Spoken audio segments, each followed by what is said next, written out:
우리가 읽은 말씀을 가지고 예루살렘에 입성하신 예수님이라는 제목으로 말씀을 전하겠습니다. 예수님은 마지막 유월절을 위해서 나사로의 집을 거쳐 다음날 예루살렘에 입성하셨습니다. 본절부터 19절까지가 그 예루살렘 입성 사건 기록입니다. 당시 예수님에 대한 예루살렘의 상황은 극히 험악하였습니다. 많은 유대인들이 나사로로 말미암아 예수를 믿고 모여들게 되자 대제사장들은 예수님뿐만 아니라 나사로까지 죽이려고 모의하고 있는 상황이었습니다. 고난주간이 시작되는 바로 그 일요일에 이루어진 입성, 왕의 도성으로 나아가시는 당당한 모습과 백성들의 열광적인 환영 가운데서 왕으로 오신 예수님의 면모를 우리가 볼 수가 있습니다. 더불어 어린 나귀를 타신 모습을 통해 겸손한 자로서의 면모도 동시에 우리가 볼 수 있다 할 수 있겠습니다. 자신에게 곧 닥칠 죽음을 아시면서도 하나님께서 정하신 구속사를 이루기 위하여 그 죽음의 장소인 예루살렘으로 나가시는 이 사건은 예수님의 공생애에서 절정이다 이렇게 말할 수 있겠습니다. 이제 우리가 고난주간이라 부르는 사역의 그 첫걸음이 시작되고 있는 것입니다. 오늘 본문은 예수님의 예루살렘 입성 소식을 들은 무리가 예수님을 환영하는 모습이 12, 13절에 기록되어 있고 14절에서 18절까지는 나귀 타신 모습을 설명하고 있습니다. 그리고 마지막 19절에서는 열광적인 군중의 예수 환영에 바리새인들이 푸념을 들어놓는 그런 모습을 볼 수가 있겠습니다. 이제 예수님의 모습을 통하여 예수님을 바로 알고 바로 믿는 귀한 시간이 되시기를 바라겠습니다. 12절 보니까 그 이튿날에는 명절에 온 큰 무리가 예수께서 예루살렘으로 오신다는 것을 듣고, 이 본문에 보니까 그 이튿날이라고 말하면서 시작하고 있어요. 이는 이 사건이 마리아의 향유 도유 사건, 그 사건이 있던 바로 그 다음날 일요일에 있었음을 명확하게 보여주고 있습니다. 그러니까 마리아가 예수님에게 향유를 부었던 그 사건, 그 이튿날, 그런 의미가 되겠습니다. 이날은 교회 역사에 있어서 종려주일로 기념되는 날입니다. 요한은 대개 시간순으로 기록하고 어떤 일이 일어난 사건을 밝히기를 선호하는 경향이 있는 것을 우리가 볼 수가 있는데, 그러나 본절에서는 다만 그것뿐만이 아니고 이 표현을 사용함으로써 그 전날 있었던 마리아의 도유 사건과 본절 이하에 나오는 승리의 입성 사건을 긴밀하게 연결시키고자 그렇게 그 이튿날이라고 하면서 연결하였다 하는 것이죠. 왜 그러냐면 이 두 사건은 모두 다 외형적으로는 감동적이고 흥겨운 분위기를 연출하고 있지요. 그러나 내면적으로는 모두 예수님의 죽으심과 관계가 있기 때문입니다. 도유 사건은 예수님의 장사를 예비하는 의미를 지녔고, 입성 사건은 인류의 죄를 담당하여 죽으시기 위하여 죽음의 현장으로 나오시는 의미를 지니고 있습니다. 요한은 이 두 사건이 그리스도께서 이 땅에 오신 최종 목적, 대속을 위해 반드시 필요한 사건임을 보여주고 있는 것입니다. 그래서 그 이튿날이라는 표현을 의도적으로 사용해서 전날 사건과 본단락에 이 사건을 연결시키고 있는 것입니다.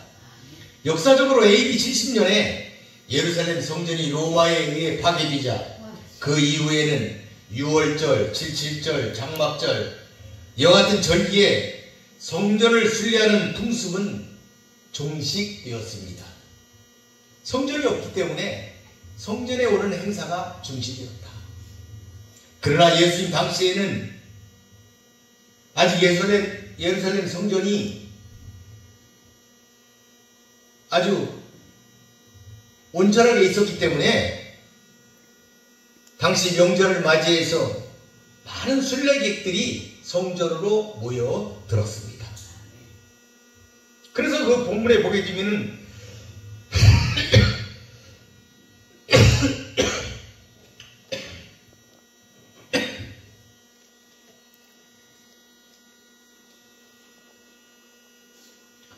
거기 보게 되면 명절에 온 큰 무리가, 명절에 왔다 이렇게 표현하고 있죠. 명절에 온 큰 무리.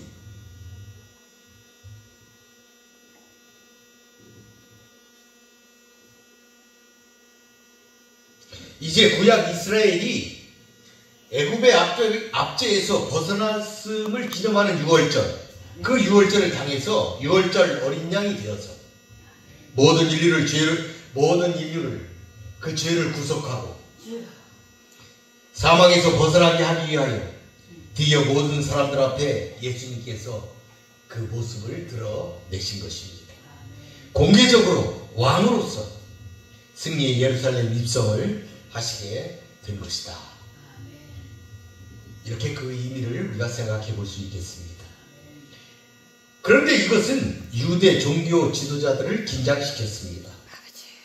그렇지만 그분에게 우호적인 사람들, 그들에게는 그들의 마음을 설레게 하는 소식이었습니다. 그걸 보면 예수님에 대해 어떤 입장을 취하는가에 따라서 그의 행사들로 인해 불안하게도 되고 설레게도 된다 하는 것을 알 수가 있겠습니다. 열처녀의 비유, 달란트의 비유, 심판의 비유 등을 통해서 우리는 이 사실을 보다 분명하게 확인하게 됩니다. 등과 함께 기름을 준비한 지혜 있는 처녀들은 신랑이 더디 올지라도 걱정할 것이 없었습니다. 자기 달란트에 최선을 다하는 신실한 종들, 그리고 가난하고 소외된 형제들을 부드러니 보살핀 착한 사람들, 그들은 주인이 언제 돌아와서 회개하자고 부를지라도 염려할 것이 없었기 때문입니다. 예수님을 믿는 사람들, 즉 그분을 자기 인생의 중심에 보신 이들은 예수님께서 다시 오시는 날을 두려워하지 않습니다. 그날에 맞게 된 종말의 심판에 대해서도 결코 불안해하지 않습니다. 오히려 그날을 간절히 그들은 기다릴 것입니다. 그런 성도들이 되시기를 바라겠습니다. 13절에 보니까 종려나무 가지를 가지고 맞으러 나가 외치되 호산나 찬송하리로다.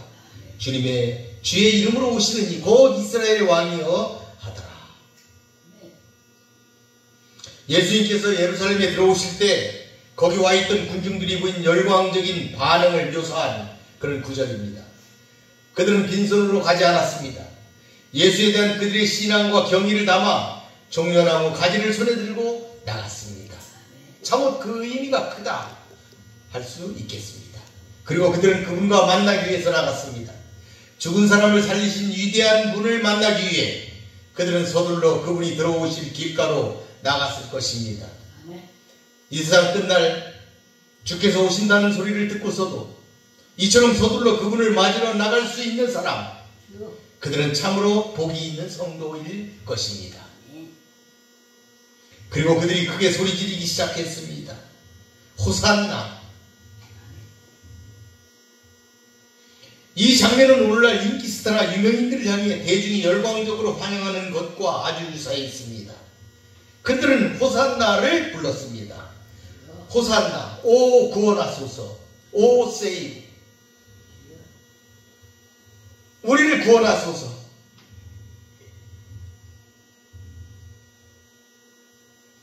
그러면서 찬송을 하였습니다.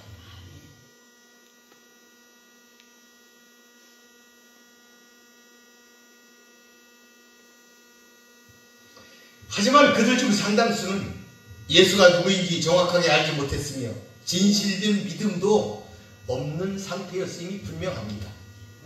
왜냐하면 예수님께서 십자가에 달리실 때 이들 중 많은 사람들이 예수를 못 박으라고 소리치는 무리로 변했기 때문입니다.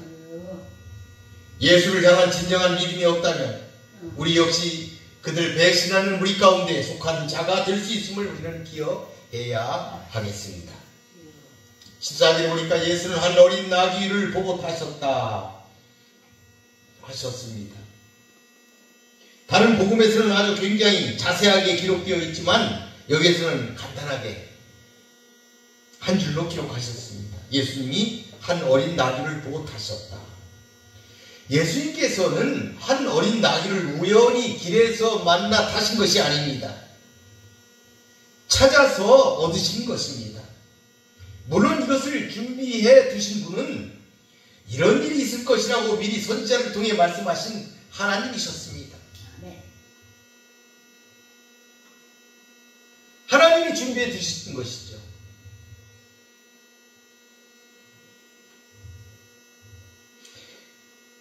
그 나귀를 예수님께서는 이 나귀가 어디 준비되어 있는지 찾아내셨고 제자들을 보내어 가져오게 하셨습니다.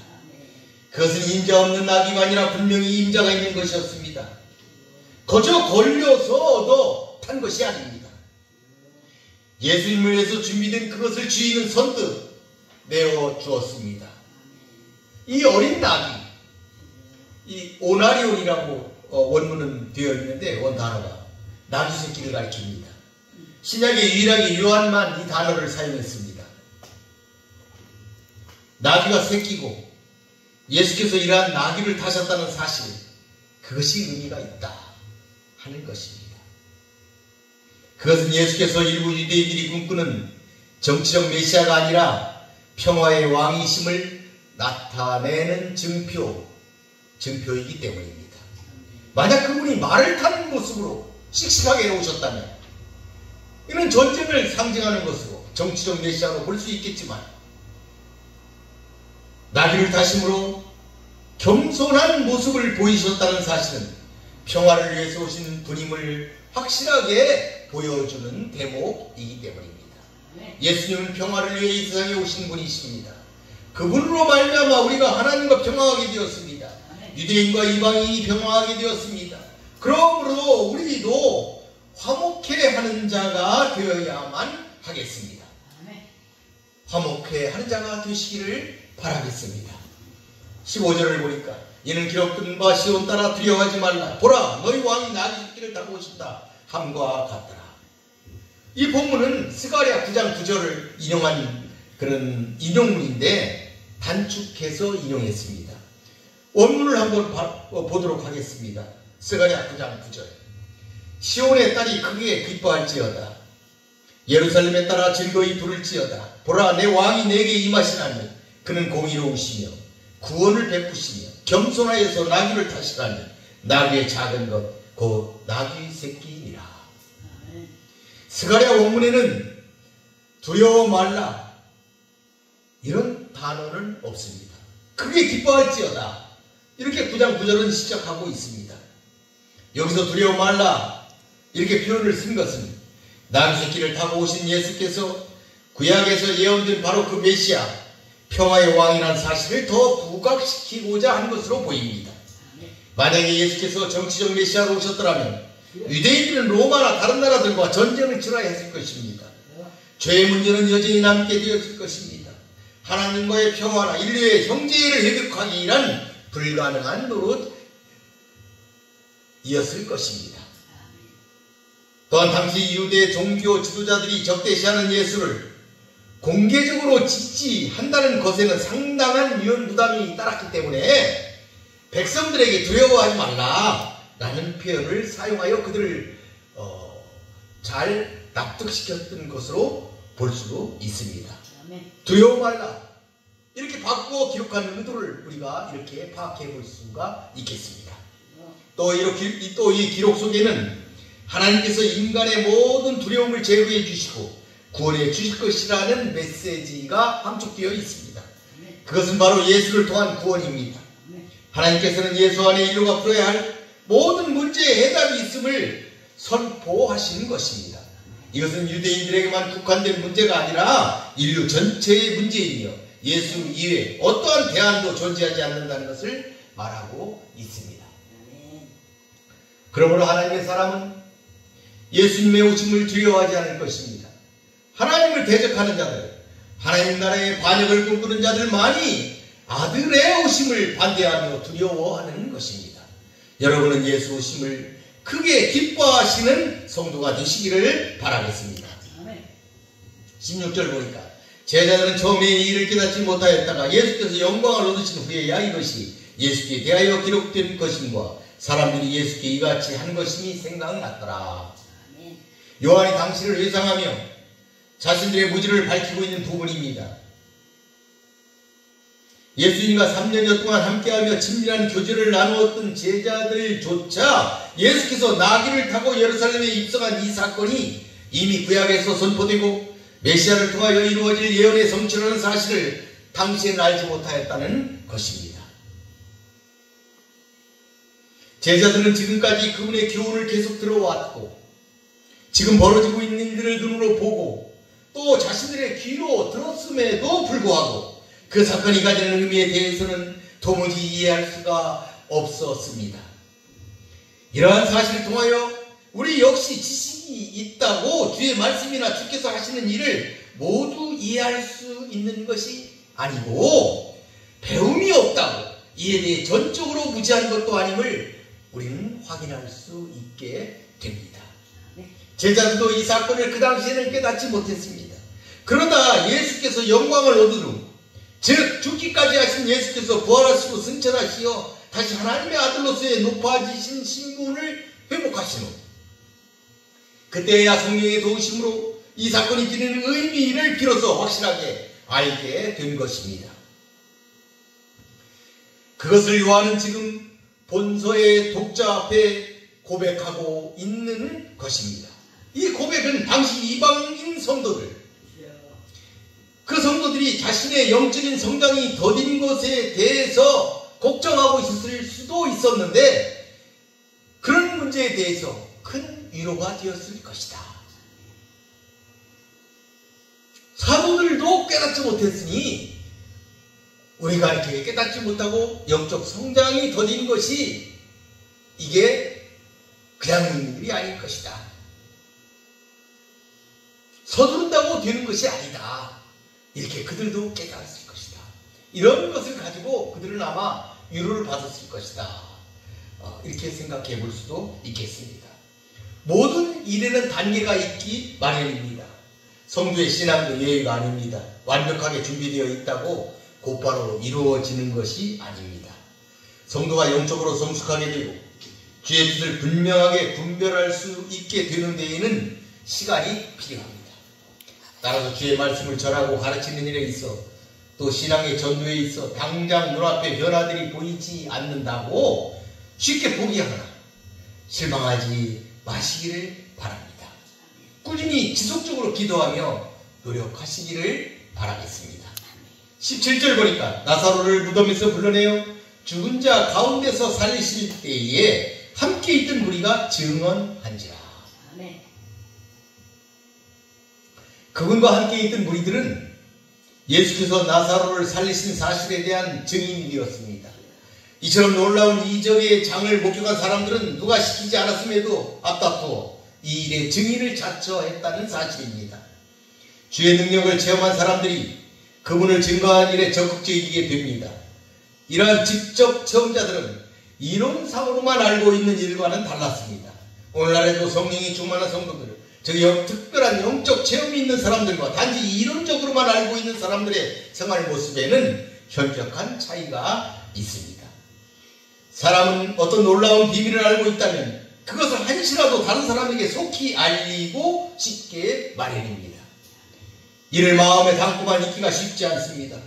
죽었던 나사로가 살아난 너무도 놀라운 부활을 목격하였던 이 사람들이 그런 경우입니다. 그들은 이 일을 널리 알리는데 여념이 없었습니다. 죽었던 사람이 그 자리에서 살아나는 것을 그들이 봤기 때문입니다. 그래서 많은 사람들은 그 소식을 전파받고 예수께서 죽은 자를 살리신 분이라는 사실을 알고 있었습니다. 당시 많은 사람들이 운집하여 입성하시는 예수님을 열렬하게 환영한 것도 바로 이러한 사실을 알고 있었기 때문입니다. 여러분도 이러한 예수의 증인이 되시기를 바라겠습니다. 18절 보니까 이에 무리가 예수를 맞으면 이 표적 행하심을 들었습니다. 그러니까 예수님을 환영했던 예루살렘의 그 무리들은 이 표적, 나사로를 살리신 그 표적을 이미 들었다 이 말입니다. 죽은 이 나흘이 지난 나사로를 살렸다는 놀라운 사실을 그들이 들었기 때문이었습니다. 나사로가 살아난 이 사건이 얼마나 큰 파장을 일으켰는지 알 수 있는 대목이 되겠습니다. 사람들은 그 나사로를 보기 위해 베다니로 몰려갔습니다. 정말 그 일이 있었는가? 예루살렘에 가까우니까 직접 찾아갔다 이 말입니다.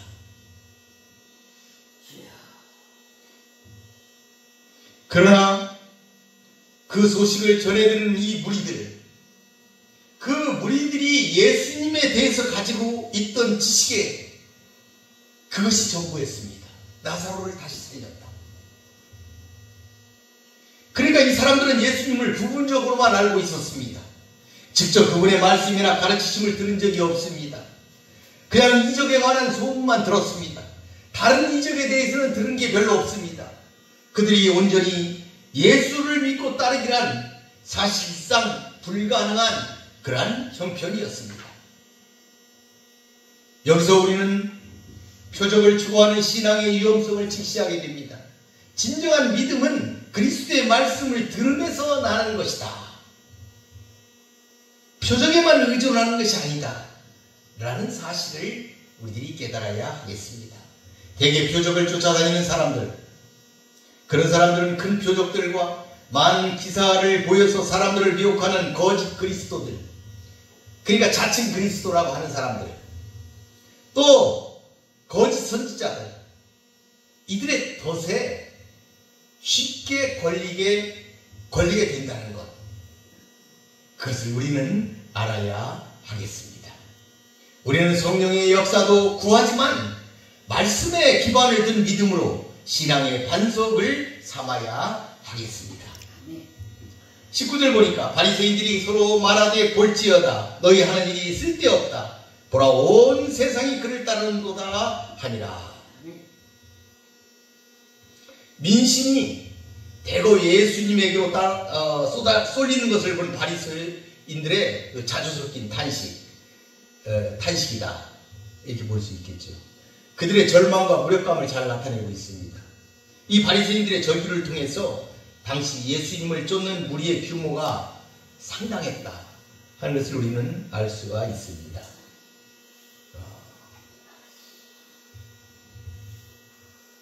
왜 그러냐면 거기 보니까 온 세상이 그를 따른다 이렇게 표현을 했어요. 이 바리새인들이 보니까 온 세상이 예수를 따르는 거예요.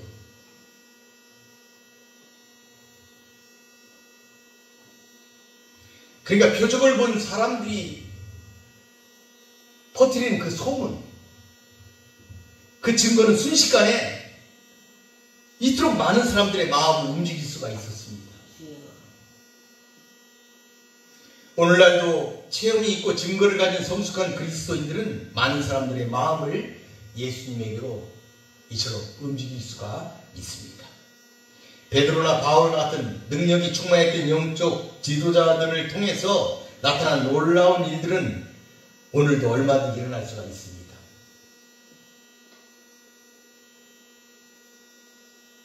그들에게 역사하셨던 하나님은 오늘도 우리 안에 살아 역사하시는 분이시기 때문입니다. 여러분들은 이것을 믿으시길 바라겠습니다. 이 일은 예수님 때만 일어난 일이 아니다. 지금도 나타날 수 있는 일이다 하는 것을 여러분들이 믿으시기를 바라겠습니다. 그런데 오늘 이 바리새인들이 한 표현, 온 세상이 그를 따른다. 이 말은 명백한 과장법이죠.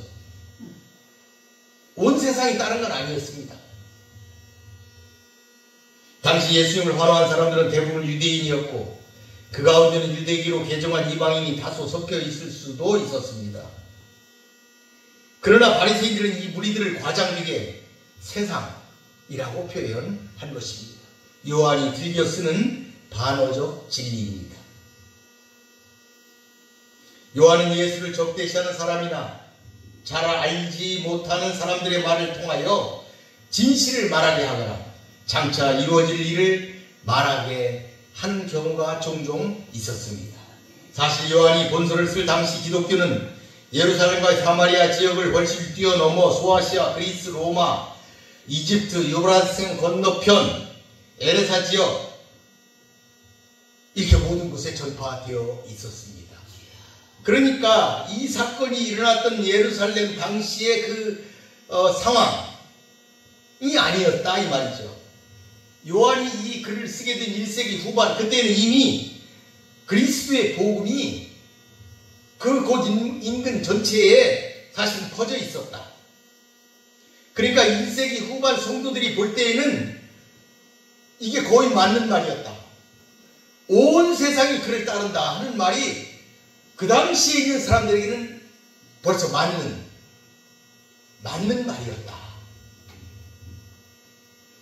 그러니까 바리새인들이 그 말을 할 때는 그게 과장된 표현이었는데 이 글이 쓰여질 때는 실제로 성취된 것이다. 더구나 오늘날 우리에게 있어서는 더 말할 나위가 없다. 이제는 온 세상이, 온 세계가 예수를 따르고 있지 않습니까? 당시에는 모두 진리를 모르고 무심코 내뱉은 말이었지만 후에 진리로 입증된 반어적 진리라는 사실입니다. 이제 그 말 그대로 온 세상이 주 예수 그리스도를 따르게 되었습니다. 구원의 복된 소식이 온 세상에 전파된 것입니다. 오늘 본문은 마침내 예수께서 예루살렘의 평화의 왕으로 공식 입성하신 사건을 보도하고 있습니다. 주님께서는 세상적 관점을 가지고 환호하는 유대의 무리들 속에서 조금도 흔들리지 아니하셨습니다. 예언된 말씀을 따라 겸손하게 나귀의 새끼를 타고 예루살렘으로 입성하셨습니다. 이렇게 예수님께서는 예루살렘에 공식 입성하시는 것으로 당신의 생애의 마지막 한 주간을 시작하신 것입니다. 이렇게 초임하신 예수님을 영접한 무리는 말씀에 뿌리가 없어 마침내 예수님을 비난하는 무리로 변하게 됩니다. 오늘 우리는 모두 우리가 드리는 기도와 찬양이 과거의 십자가 없는 헛된 믿음으로 종려나무 가지를 흔들던 유대 백성들의 일천과 같지 않은지 진지하게 우리 자신을 살피고 반성해 보아야 하겠습니다. 그래야 올바른 십자가 신앙을 회복함으로써 그 몸의 십자가의 흔적을 지닌, 그리하여 사상두각이 아니라 이 시대의 진정한 구원과 생명의 빛을 비출 수 있는 진리의 기둥과 터가 되도록 하여야 하겠습니다. 이제 예수님은 재림하실 것입니다. 그때 우리 모두 기쁨으로 공중에서 영접하는 성도가 되시기를 바라겠습니다. 마치겠습니다. 기도하겠습니다. 고맙고 감사하신 아버지 하나님, 오늘은 초림의 예수께서 예루살렘에 입성하실 때의 상황을 살펴보았습니다. 너무나 많은 사람들이 예수님을 영접하였습니다. 나사로의 그 기적을 들은 그 사람들은 예수님을 열렬히 환영하였지만 그들은 믿음의 기초가 없고 말씀의 기초가 없었기에 그들은 금세 변질되어 예수님을 십자가에 못 박으라고 소리치는 악한 무리들이 되고 말았습니다. 우리는 말씀에 기초하여 우리의 신앙에 탑을 쌓는 귀한 성도들이 될 수 있게 하여 주시옵소서. 언제 예수님이 오시더라도 조금도 두려워하지 아니하고 즐거이 주께 나아갈 수 있는 그와 같은 귀한 성도들이 될 수 있도록 우리들을 삼아 주시옵소서. 말씀으로 성장하고 믿음으로 성장하고 의의 옷을 입고 주께 나아가는 귀한 무리들이 될 수 있도록 주께서 돌보아 주시옵소서. 예수님의 이름으로 기도 올립니다.